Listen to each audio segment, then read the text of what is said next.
Le grand direct des médias, Jean-Marc Morandini. Et le fait média du jour, c'est donc cette une choc de Libération ce matin. Le quotidien publie la photo d'un enfant, un réfugié mort sur une plage grecque. Une photo qui fait référence à celle publiée il y a déjà 2 mois, celle du petit Taylan qui avait alors choqué le monde entier. Jérôme Yanichenko, on en parle avec vous. Oui, absolument. On y voit le corps d'un jeune garçon, un Afghan d'une dizaine d'années.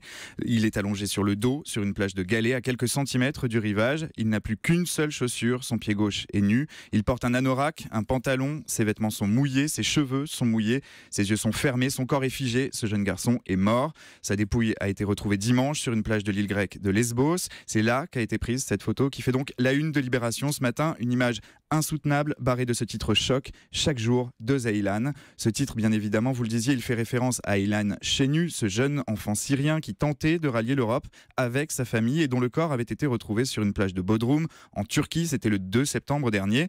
Le quotidien raconte que depuis ce drame, plus d'une centaine d'enfants ont perdu la vie en mer Égée. 108 morts en seulement 2 mois. 2 enfants morts chaque jour depuis la noyade du petit Aylan. Oui, on s'en souvient, cette photo du petit Aylan avait fait le tour du monde à l'époque. Oui, une photo iconique, un cliché emblématique. C'est d'ailleurs ce que relève Didier Perron dans l'éditorial qu'il signe ce matin dans Libé. Un cliché qui avait réveillé les consciences. Cette image du petit Aylan avait suscité une émotion mondiale, vous vous en souvenez sûrement, d'abord sur les réseaux sociaux où elle était partagée des milliers de fois. On l'avait retrouvée ensuite dans les médias traditionnels. Elle était en une de très nombreux journaux à travers toute l'Europe, notamment en Grande-Bretagne où le Daily Mirror, le Guardian, le Times, The Independent et même le Sun avaient fait ce choix éditorial dès le lendemain.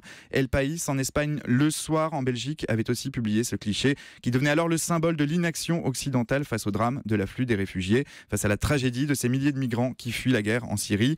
Un symbole, oui, mais voilà, à l'époque, la presse française était passée complètement à côté. Certes, les chaînes d'information continuent la commenter abondamment, mais rien dans la presse écrite, rien dans Libération, qui ce jour-là titrait sur un sujet franco-français, la manifestation du monde paysan à Paris. Un couac que le quotidien avait tenté d'expliquer dans ses colonnes dès le lendemain, faisant amende honorable et reconnaissant son incapacité à déceler la puissance de l'image du petit Aylan. Et ce matin, on a vraiment l'impression que Libération tente de se rattraper. Oui, et surtout de relancer le débat, de ne pas oublier. Ce matin, avec la publication de cette photo choc, Libé rappelle que le drame des migrants n'a pas disparu, même si il n'est plus sous les projecteurs des médias.